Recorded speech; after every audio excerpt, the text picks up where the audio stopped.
Thank you all for coming to the launch of Dooling Reynard's poetry book, No Batteries Required, released by Yellow Arrow Publishing. My name is Siobhan McKenna, and I'm going to be your host for the evening. I began volunteering for Yellow Arrow when I met Gwen, the founder of Yellow Arrow, when I was working as a nurse in Baltimore at Johns Hopkins. Currently, I live in St. Petersburg, Florida, and I'm a travel ICU nurse and an editorial associate for Yellow Arrow. For those of you who are less familiar, Yellow Arrow Publishing supports and inspires writers identifying as women through publication and access to the literary arts. YAP was started in 2016 and is based in Baltimore, and it holds literary events as well as publishes women's voices who have historically been underrepresented in literature. In our classes, workshops, and writers groups, we allow women to express themselves however they come to us by creating a safe space to be proud of their work, their lives, and their stories. Via Yellow Arrow's website, you can purchase Ellen's lovely poetry book and all of our past publications and journals. In addition, you can check out the website for upcoming workshops. Currently, I believe we have one more spot for our upcoming poetry workshop, and which are all remote. I'd now like to introduce our poet for tonight's event, Dooling Reynard, who I also had the pleasure of interviewing for a featured piece in our journal a few months ago. Ellen spent her childhood on a cattle ranch in Jackson, Montana. She was raised on myths and fairy tales, and since then, that sense of wonder has never left her. She was a one-time editor of Parabola magazine, and her poetry has been published by Lighten Up Online, Current Magazine, Persimmon, Silverblade, and the Muddy River Poetry Review. She is now retired and has relocated to Clarksville, Maryland, where she will continue to write fiction and poetry. Currently, she's working on a series of ekphrastic poems based on the work of her late husband, Paul Reynard. Ellen, thank you so much for joining us tonight. We are so happy to be able to celebrate the release of your book with you. And now Ellen's going to read a few selections from her book, No Batteries Required. Ellen? Thank you, Siobhan, and thank you, Yellow Arrow. I'm very, very happy to be here and see so many beloved faces that have come to hear me. It really touches my heart. So with no more ado, I'm going to start reading some of the poems from my book.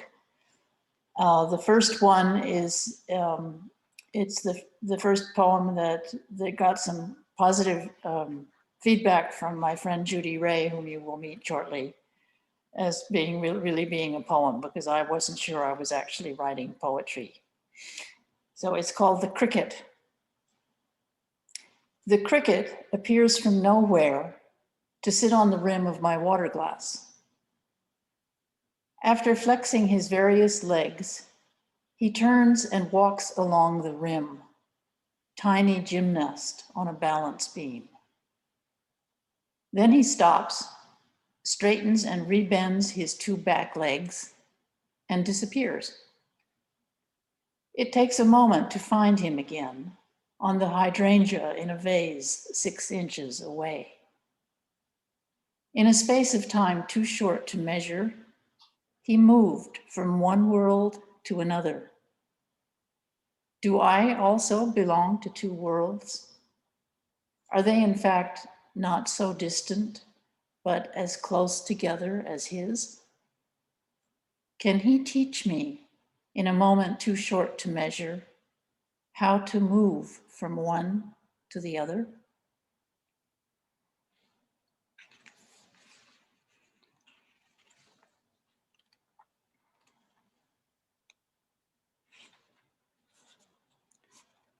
This next poem is about, I think, something that touches a lot of us, the sort of sadness of being hard of hearing, which I'm starting to find out about myself, called The Din of Deafness.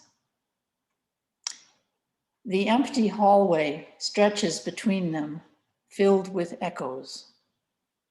He arches his neck, creases his brow, as though that will make sense of the meaningless sounds bouncing from the walls.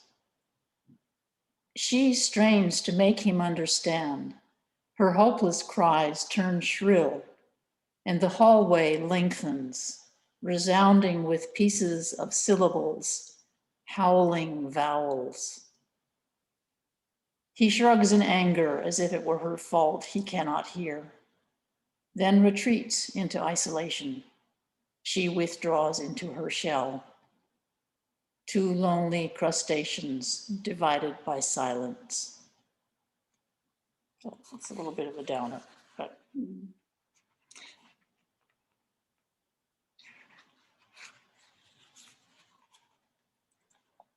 This next poem is about when I first fell in love with my late husband a long time ago, called Your Hands.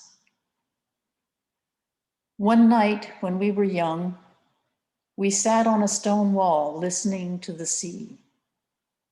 My palms, my fingers cold on the stone, the warmth of your arms so near. Your finger touched mine and my hand caught fire. Now, like stained glass windows, the rooms of my house glow with the light of your paintings, your graphite drawings of water, stone, earth, and air, images of sun and shadow, legend and creation. I stroke the paper, the canvas. I remember how you held the pencil, the brush. Your hands, your hands.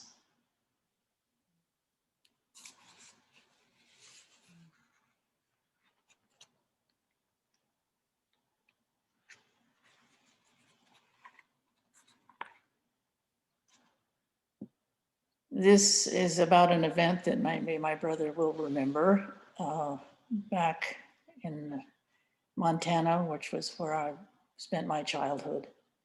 It's called Right to Life.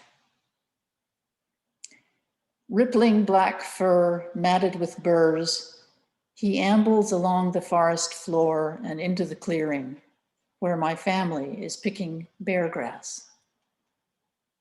My sisters do not see him at first, intent as they are to find that special white flower for Saturday's wedding.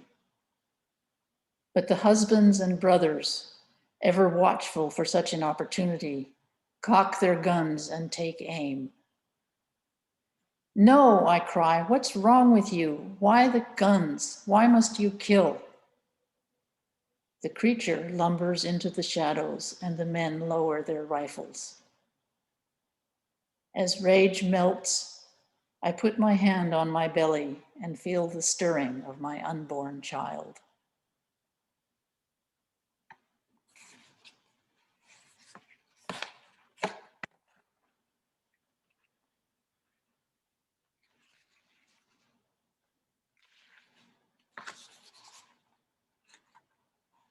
And this poem is about the night that I lost my husband. The longest night. You called me mon ange gardien. My special nicknames were always in French. As I lay beside you on that longest night, and your breath struggled, unwilling to let you go, my eyes were dry while yours watched the moving scene that only you could see. I longed to know what you saw, but that was for your eyes alone. I stayed close with mute attention to listen for the distant summons so you might better hear its call. Your last outbreath was long, prolonged, until it was no more. Your eyes dimmed to this world and opened to what only you could see. I smoothed your hair and kissed your lips, still warm. Now you are mon ange gardien.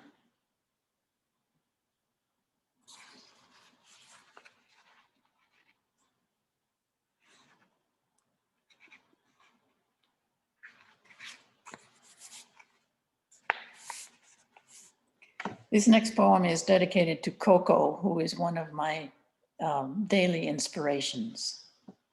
The Black Cat. Someone's at the door. Paws tucked beneath her, she sinks to the floor, shadowless mold of black, creeps toward her hiding place, under the blanket, under the chair. Stranger gone, danger past, she reemerges, ears pointed forward, every hair on the alert, to question the safety of her home. Then straightens to tiptoe, one paw in front of the other, on the balance beam she alone can see. A scrap of crumpled paper beckons. Claws retracted, she nudges it, testing to see if it's alive. Hearing it wrestle, she taps harder, and soon she's running, the star of a solo game of volleyball, passing the paper from paw to paw in perfect coordination. Goal achieved, she sits down, yawns, licks her foot 6 times to wash her face with drowsy purpose, then hops onto her bed next to the window, curls 3 times around herself, and sinks down to sleep.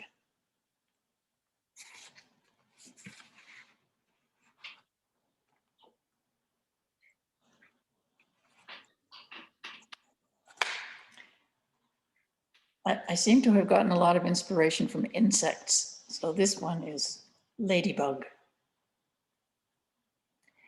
When she was 4, the child watched a ladybug walk the length of a blade of grass, intent on its journey, each step a recovery, a discovery, each step a discovery. No concern for yesterday or tomorrow. All that mattered was that endless moment, one step to the next, to the end of the grass blade and on to the rose's stem.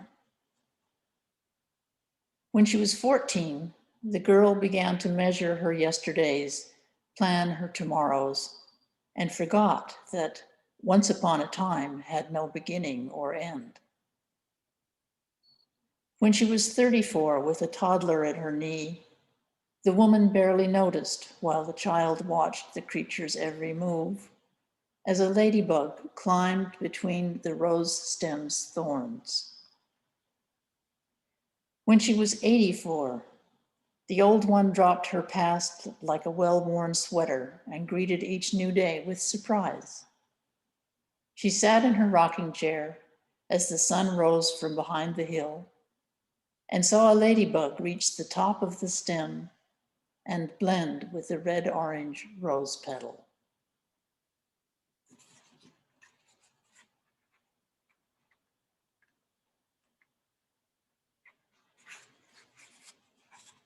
And this, continuing on from that theme, is called Old Age.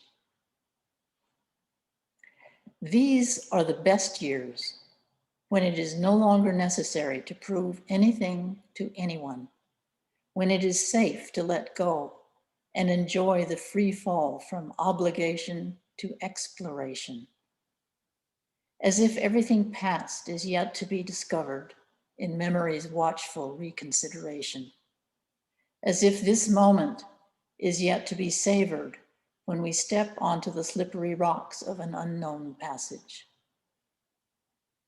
Leave it to the young to ford new crossings, climb higher, dive deeper, know the unknowable, so we old ones might step out into a new world as immigrants, hungry for opportunity, thirsty for life yet to be lived.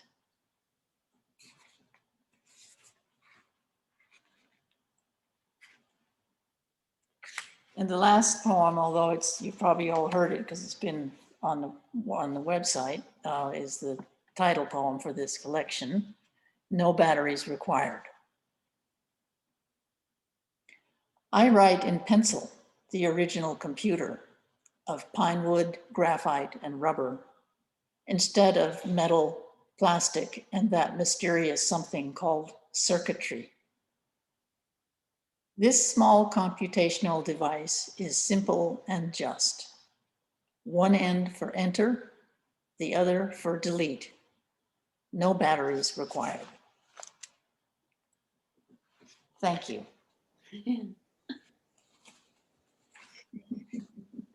Thank you so much for that beautiful reading, Ellen. So right now, to join Ellen in a discussion of her book, we have one of Ellen's friends and mentors, Judy Ray. Judy is the author of the novel, The Haunting of Walter Rabinowitz. Her poems have appeared in many literary journals and anthologies, among them Nimrod, Wisconsin Review, Mudfish, and Canary Online.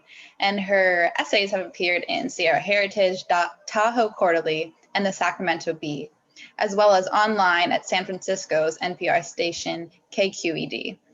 She taught college English classes for 27 years at various colleges throughout California. Judy is Canadian, but she now lives in Northern California in a small town in the foothills of the Sierra Nevada, a landscape reminiscent of her grandmother's home on the Ottawa River, where Judy spent her childhood summers. She is married to the sculptor Will Connell.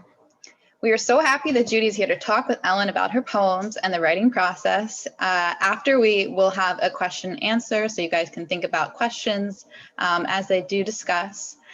Ellen and Judy, would you like to start with how you know each other? Yes. Ellen. I met Judy because I took a memoir class, and which she was teaching at the local community college, and that was a great deal of fun. And then I found out she was going to be teaching a poetry class, so I thought, what the heck, I'll give it a try. I've dabbled in it, and who knows, maybe I could learn a thing or two. And so I joined her class, and she was so encouraging to me that I kept on going, and now we've become very close friends. And I'd be interested to know what Judy's memories are of our first meetings. Yes, I had retired from the college and started teaching for the Bernard Osher Foundation classes for seniors primarily. And Ellen walked into the memoir class, and I immediately recognized that she was a proficient, talented writer. It wasn't, however, until she joined the poetry class, and I think she sent me that little poem about the cricket, and I thought, this woman is a writer. She knows the difference between looking and seeing. And that wonderful line about his tiny gymnast on a balance beam. How lovely that is. And we became friends, and she's a treasure to me. I'm irritated she moved back east, and I don't get to have walks with her regularly, but we do Zoom and communicate a lot. So yes, she's a treasure in my life. If you don't mind, I'd like to ask Ellen some questions, and then we can go from there. Ellen, when did you start to consider yourself a poet? Was when you first published? What? How did you know? I still am. I'm still discovering. I think it was your encouragement to actually get some of my stuff out there and get some things put into some journals that I thought, I can actually say I'm a poet without cringing.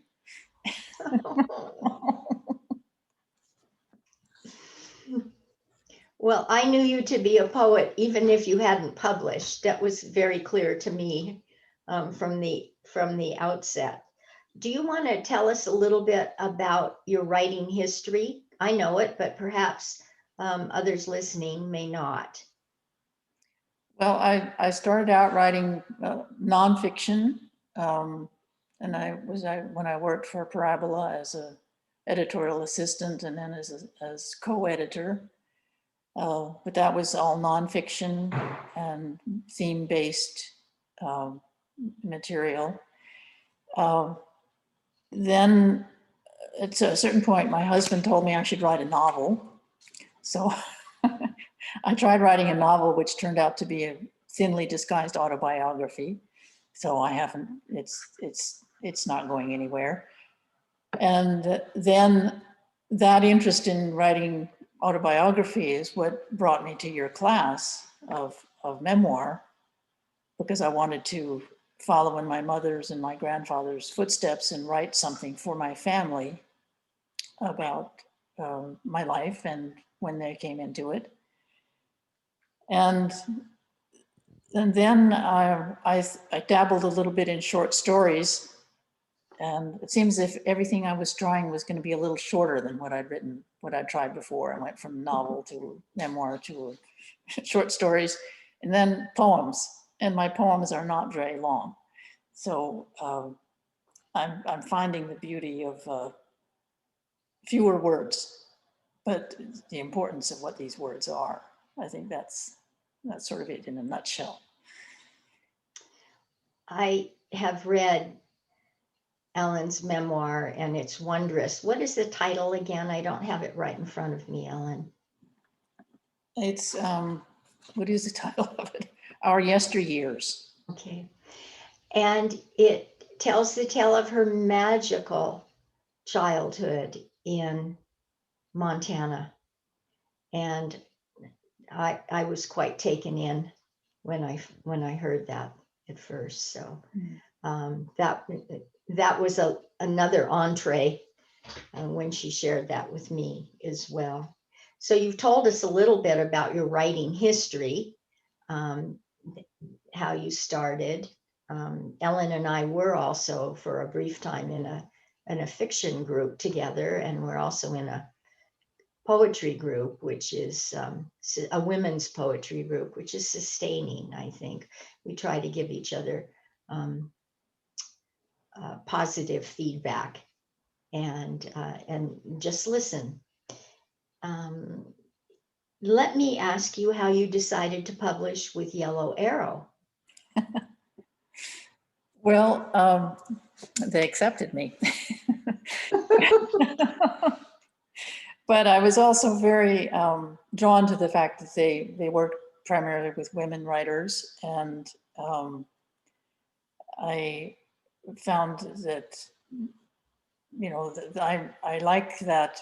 I like the company of women for writing and for feedback, and I've found in working with them, preparing for this publication, that they've been very true to their word, very true to their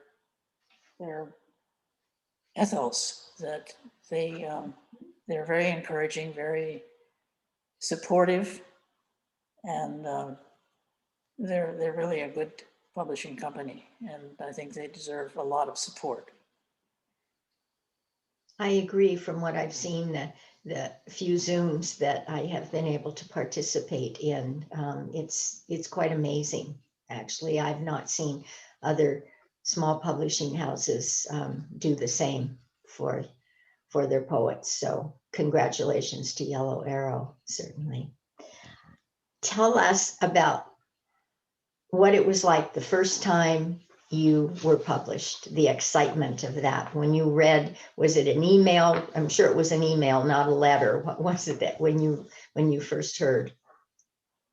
Well, I had a false alarm with one of those vanity publishers that pretended that they were going to publish something of mine, and I was over the moon. And then I found out it was all, you know. But then when I actually saw that, you know, because I'd seen lots and lots of rejections, to see an email that said we've decided to publish your poem, I was just ecstatic, and at the same time kind of amazed that they actually took me seriously, because that, you know, that self-doubt that continues to lurk around somewhere. But And when I heard from Yellow Arrow that they'd accepted me, that was really a boost, a big boost. Let me ask you, let me say this to audience, that one of the things that I noted so early on in Ellen's writing, John Gardner, the writer John Gardner, had an exercise that I used to use in class to write a description of a barn through the eyes of someone who has seen a loss, who has experienced a loss, but you may not mention the loss. And everyone watching can probably imagine what that barn looks like versus someone who's just found the job of a lifetime, that kind of thing, that the happiness. Ellen seemed to intuit the feelings and the and she has the ability to put the images and let the images speak for the feelings, which is an abstract concept, but she does it. So I think that's what I recognized in her. Do you want to talk about a couple of your specific poems, Ellen? Yes, that's fine. And just one thing in response to what you just said about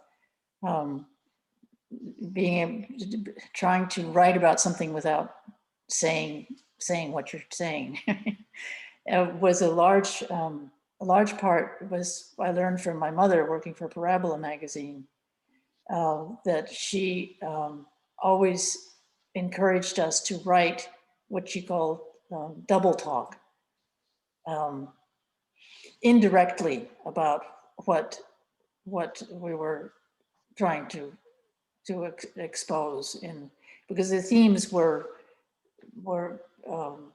themes. The first theme was the hero, for instance, and she didn't want definitions of the hero. She wanted us to feel and understand and experience what a hero is, or a heroine.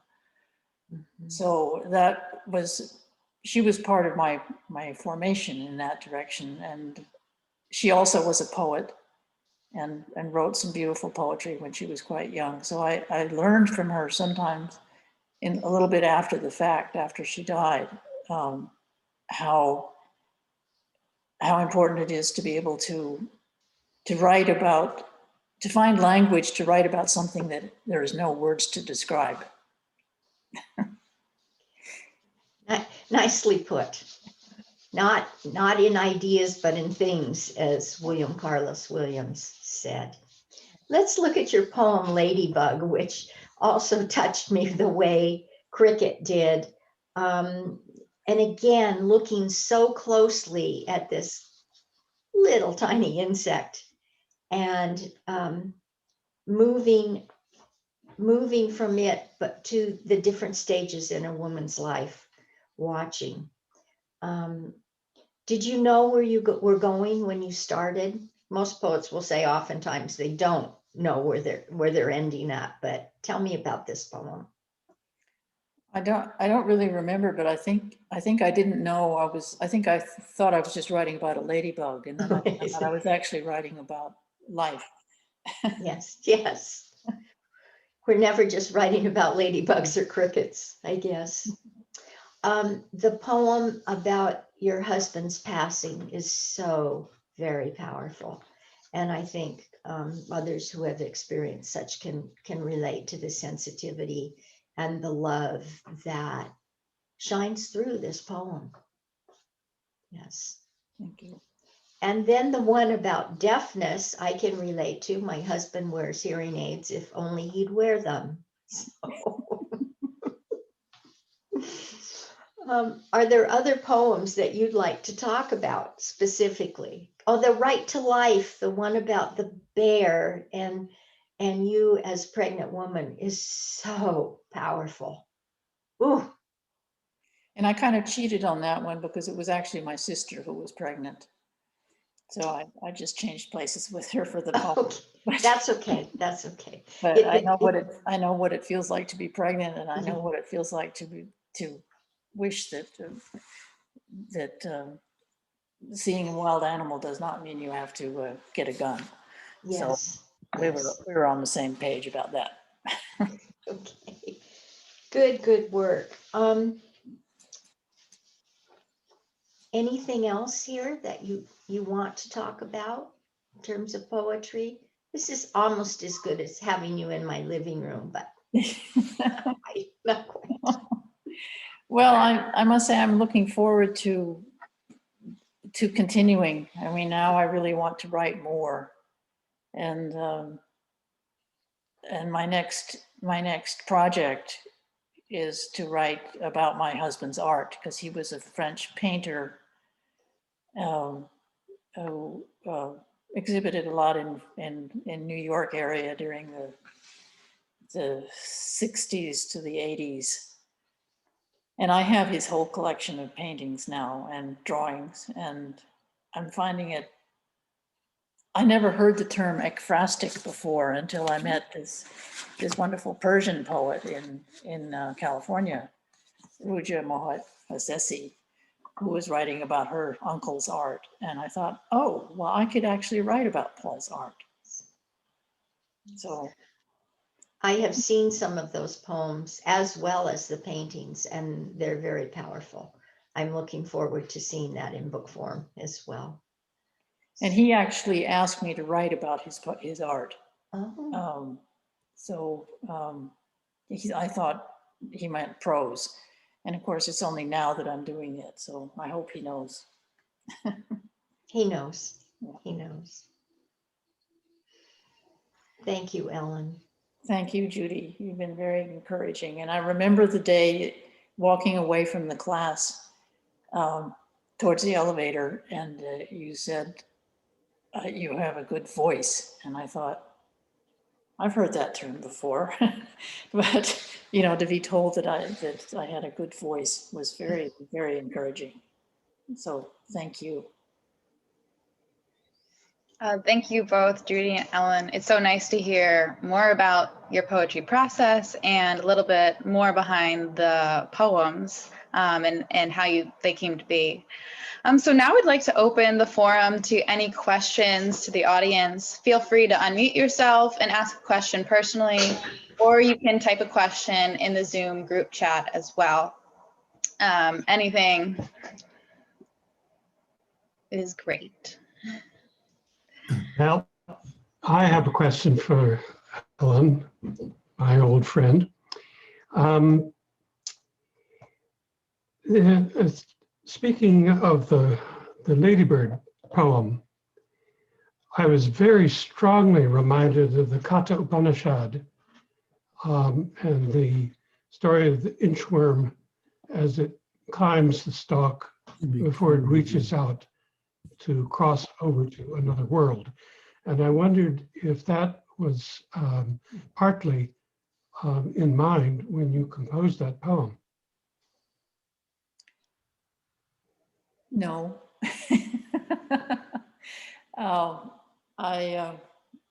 I'm glad to know that that's a fact, but as usual, you have told me about something that I didn't know. But no, there was just something about the combination of seeing something so small and looking at the spread of a lifetime sort of at the same time. That's what interested me there. And I didn't know that I wasn't copying anybody. I didn't know. Thank you for telling me.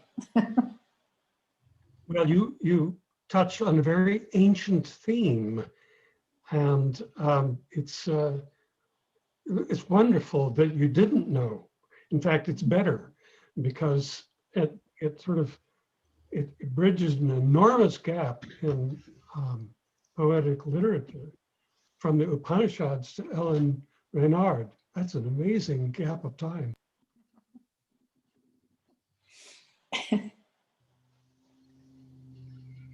Well, thank you so much. I do have another question from Kevin McKenna.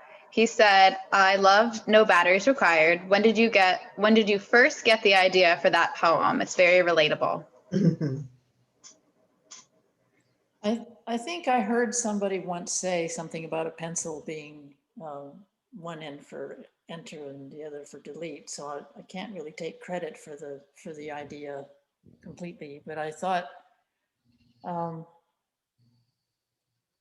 it was partly about my process. I really like to write with my hand and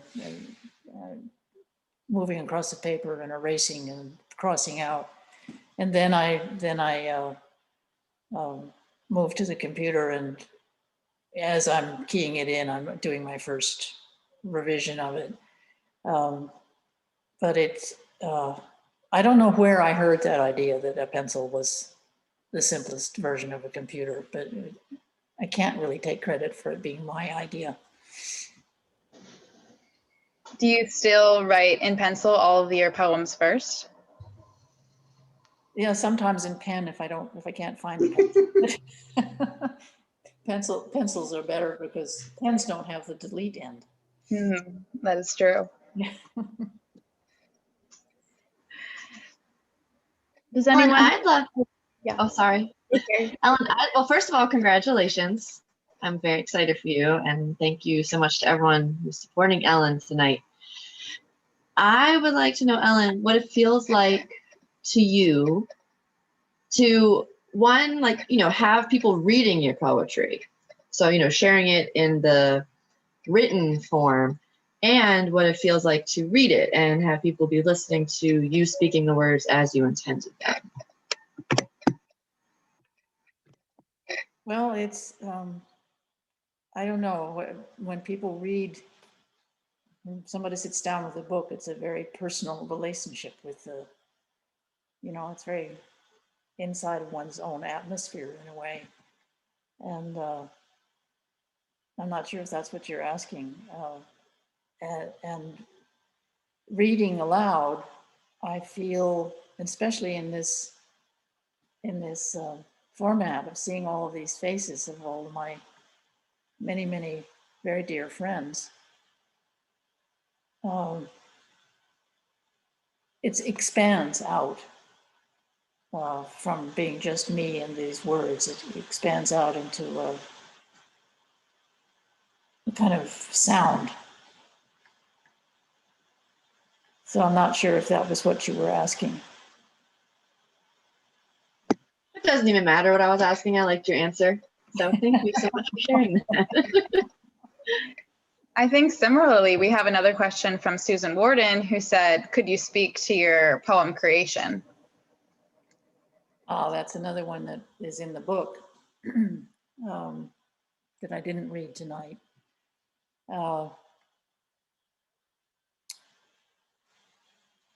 I was interested in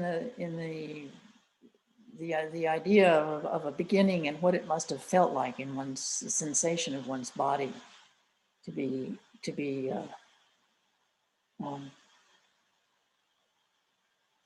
cold and not know it in a way, and then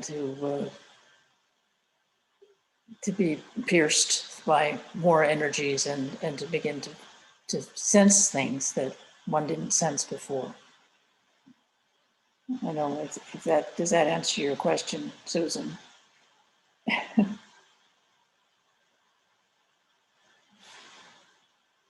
She's not going to speak. Okay, there you are. I'm sure it did. I have another question for you, Ellen. Ellen mentioned this briefly, but she just moved from the hills of the Sierra Nevada, where Judy lives, to across the country with all of her cats and belongings to Maryland. Do you feel like now you'll have even more material to write about, that whole sensation of moving such a late age in life as well? You were so established, but you've been established in different places. So has that come to mind for material? Yes, well, I think a lot of the feelings that I'm having, some of them uncomfortable and some of them are opening up to new things. There's a lot of material there. So I've actually been writing poems since I've been here. Not as much as I was before, but things are coming to me. So. Yeah. That's great. Yeah, thanks for asking. Yeah, if I could jump in, it's a lovely reading, by the way, Ellen. Thank you, I Ivan. enjoyed that. And it strikes me that you have such fine observation, of detail in your poems, such like close-ups of the insects, and like it's very I call it, like Judy was saying, like imagist writing, the capturing of images. Have you given up on the short stories? It strikes me that you could use this style to great effect in short stories. And when we hear about your biography, the growing up in Montana and the working at Parabola and the various places you've lived, and you're married to a fairly prominent artist and all kinds of things. It's tremendous material for short stories, it seems like to me. Not that you shouldn't keep writing poems, but I'm just curious whether you've kept up the interest in short stories. I have a small collection of short stories that I think I'm keeping to get back to. Some of them interest me. I think writing a short story isn't easier than writing a novel. I think it's harder. You write a Yeah, novel, I would agree with that. going Yeah. on going, Yeah. but to get it all into a short story is it's quite a challenge. And so, but I think I probably will get back to that, though. Thanks for reminding me of that. That's helpful. Okay, thank you. Thank you, I had a Ivan. question. When you're sharing your poetry with people, does the meaning of the poem change and evolve with with you reading it out loud to an audience? That's a good question. I think that it strengthens the feeling that's there. I mean, for instance, the one I wrote about Paul's death, it sort of hits me when I reach the end and I say, your hands, your hands. It brings the words to life to be reading them out loud. And it seems as if a poem can come back to life many times when it's read. Thank you.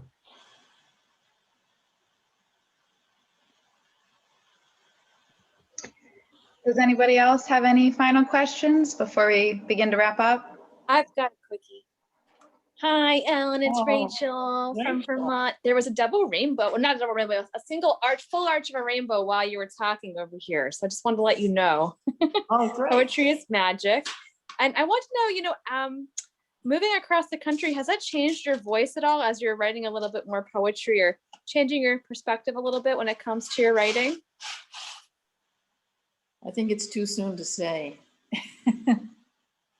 How about you? Yeah, Is it's your weird. perspective changing? Yeah. Yeah. Thank you, Ellen. Congratulations. Thank you, Rachel. I'm so pleased to see all of these people. I can't tell you how much it touches me to see 2 pages full of smiling faces. Marianne and Bill, so good to see you. We have another question from Patricia Heminger. Do you have a favorite poem from your book? Oh.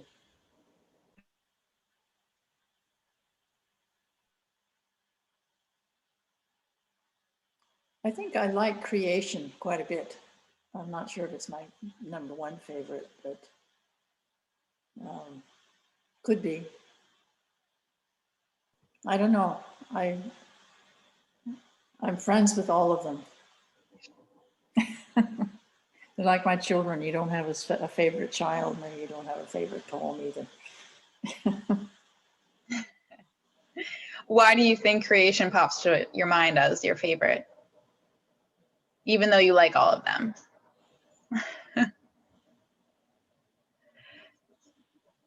I don't know.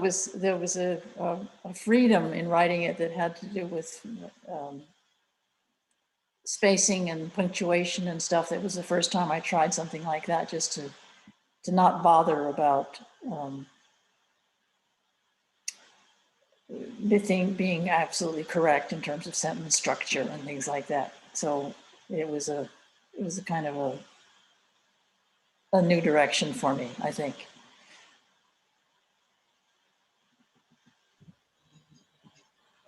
Amazing. Are there any final questions or comments? Annie says, grateful to hear you reading these wonderful poems. And Yellow Arrow said that she loves, I'm friends with all of them. That's Carrie. Thank you, Carrie. Well, it seems like this is the end, but thank you all for celebrating Ellen's book release with us. It's also the very last day of April, which is Poetry Month, and this is the last event to celebrate Yellow Arrow's 5th birthday. So lots of things to celebrate right now. If you'd like to purchase Ellen's book or any other Yellow Arrow publication, they are available on our website. There's also a book sale going on, so please go check it out. And if you have any further questions, you can always email Yellow Arrow. And I hope that everyone has a great Friday. Thank you so much for coming. Thank you. Thank everybody. Thank you. Got it.